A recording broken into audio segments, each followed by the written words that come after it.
A book that too few Christians have read or even heard of is one written by the late Herbert Schlossberg, Idols for Destruction, written in the 1980s. I find it a necessary and beneficial book to summarize and analyze each of the chapters in this book, as I believe it's a cipher to understanding much of what is occurring in our lives today.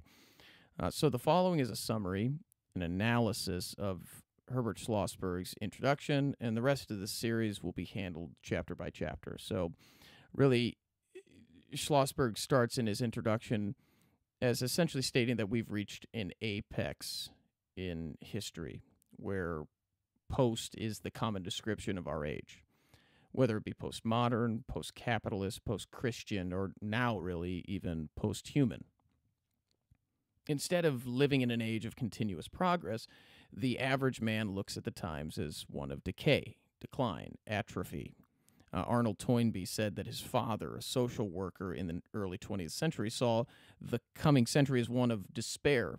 His uncle was a scientist. He saw a bright utopian future ahead. Later in Toynbee's own life, he saw that his uncle was naive and that his father was realistic.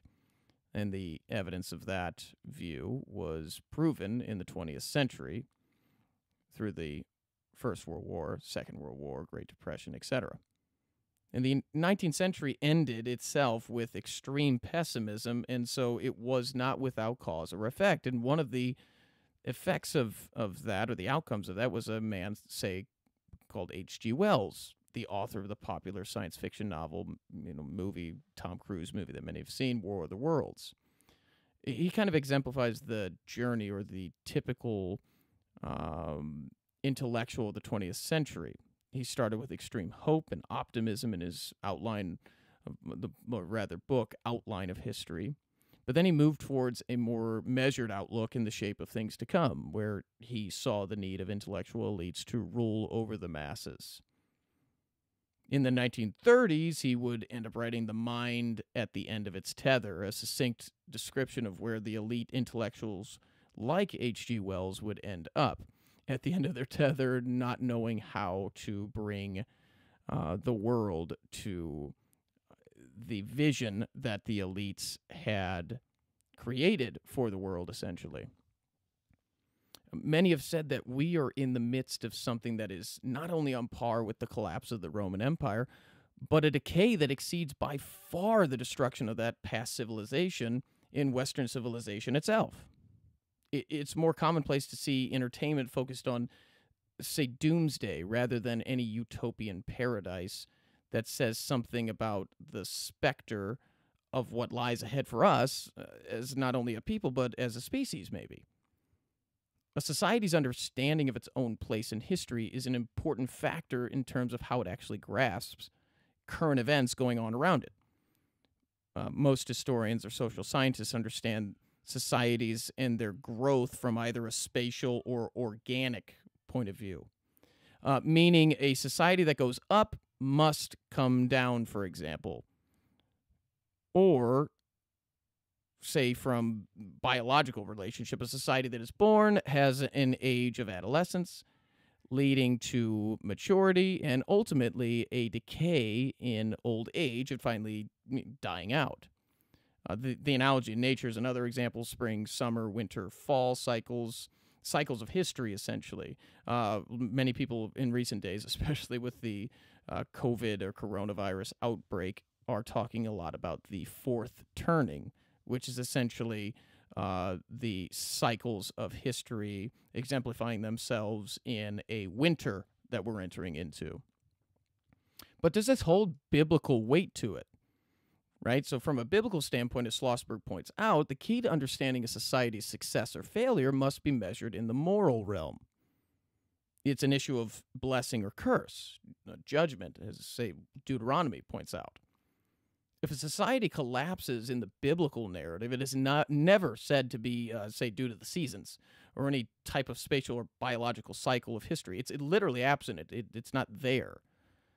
You'll never see a reference to it, even though they were extremely aware of the seasons. They were extremely aware of the, say, farmers' analogies Look at Ecclesiastes. There's a time of weeping and mourning, etc. But those are not the reasons why any kingdom or empire of the past or nation, say, particular example, Israel, the chosen people, failed. It was specifically due to one cause, and it was almost always idolatry.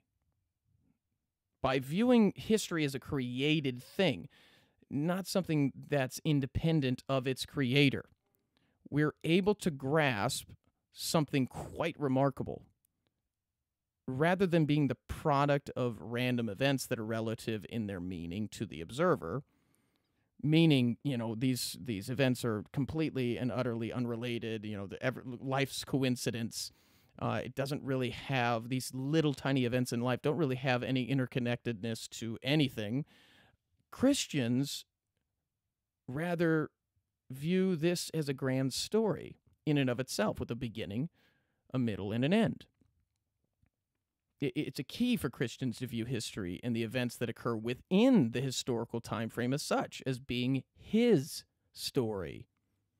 And if nations rise or fall, it's not because of some random coalescing of events that led to a nation taking the helm of a world power, say, Assyria, Rome, the Byzantine Empire, the United States. And it's not because, say, some power politics were at play, or because mankind, finally was seeking the will to power and grasping for their true Machiavellian destiny, which they had written for themselves. No. These things may have a corollary relation, but it's because God himself, Yahweh, has desired it to be so. If a nation falls, it's because Yahweh himself has allowed it to do so. And the typical cause of any nation's failure is always idolatry. Idols do not have to be silver and gold, or any physical object for that matter, though they certainly can be and are. In the hierarchy of values, whatever a man or society places at the apex of that pyramid, that is its god. Hence, even Marxism, which claims atheism as its central belief, still has all the attributes that would constitute a religion. What Marx considered to be the opiate of the masses, including, Marx himself, hey, this is the opiate of the masses, religion itself, but Marxism itself constituted a religion. It had a theory of knowledge, cosmology, even an eschatological view of the future. He believed it. He thought, sought a millennium, essentially.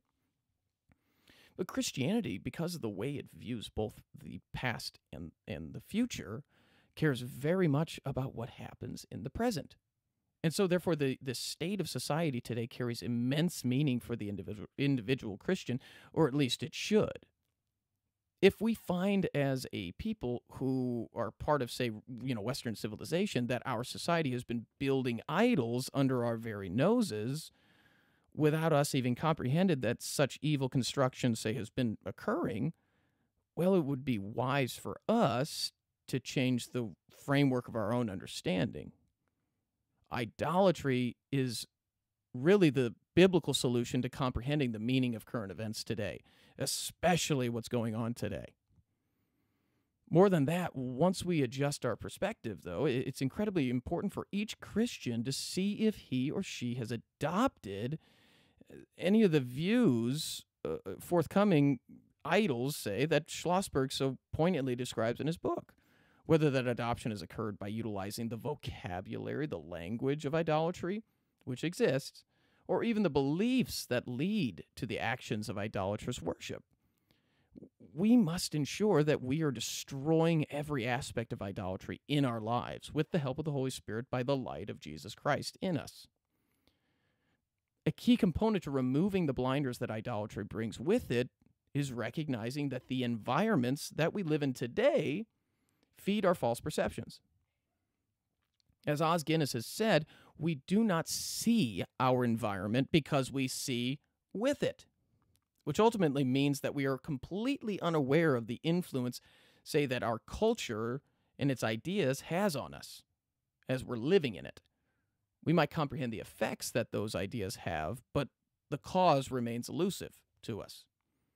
As Schlossberg states, it's important to question the assumptions made in culture or society. Assumptions are real beliefs. They're the things we take for granted, but remain unproven because they simply are assumed to be true. However, even Joseph Goebbels, the propaganda minister in Nazi Germany, stated that if you're going to convince a population of a lie, it's got to be wrapped in a grain of truth. That there's, think of that now, right? Pseudosciences, as well as outright false religions, have created environments through media as well as academia, who are the authorities in our own generation. They've influenced multiple generations into believing completely idolatrous things, but because they're presented as being normal, it continues on without question. Thus, it becomes integrated into our daily lives, and we just keep living without even questioning, assuming it to be true. The old adage, right? Tell a lie long enough and it becomes truth, or it becomes an idol for destruction. These, Schlossberg says, are the unacknowledged religions of our day. W.R. Ing was correct when he stated that he who marries the spirit of an age soon finds himself a widower, meaning that the spirit of an age consistently changes as the nature of idolatry destroys itself and it's formed into a new image with each passing generation. Idolatry in itself is self-destructive, essentially. And it's always changing. And because Christians have sought to betroth themselves to the spirit of this age rather than to Christ himself, they have adopted so many confusing and contradictory beliefs that the gospel itself, that the good news of Christ's death, resurrection, and return, which they, Christians, have been commissioned to carry out to the world, has no power in them, and subsequently no power in the world. So what are we saying here? That, the truth is, Christianity has been watered down so much that institutionally, especially, true Christianity is essentially non-existent. Christians, rather than uniting themselves to the Son of God, have joined political movements on the right or left, as George Forel has described as, and this is a really good line here, as being rival deck stewards competing with each other about the arrangement of the deck chairs just before the Titanic hits the iceberg. Imagine that. You've got two sides of the deck on the Titanic, and you've got the right and the left side, and they're arguing about how should we arrange these before the ship goes down, essentially. And as Schlossberg states so well, the struggle between those deck stewards may usefully be thought of as a clash of idols. Republican versus Democrat, conservative versus liberal, capitalism versus socialism, individualism versus collectivism. The isms go on. All of these constructed dichotomies are framed as the choice between the lesser of two evils. But the lesser of two evils is still an idol.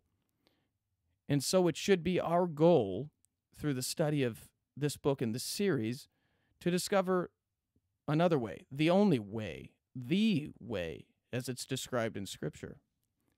Or as Alexander Solzhenitsyn said, the choice is not between left or right, east or west, but truly, the only way out is up.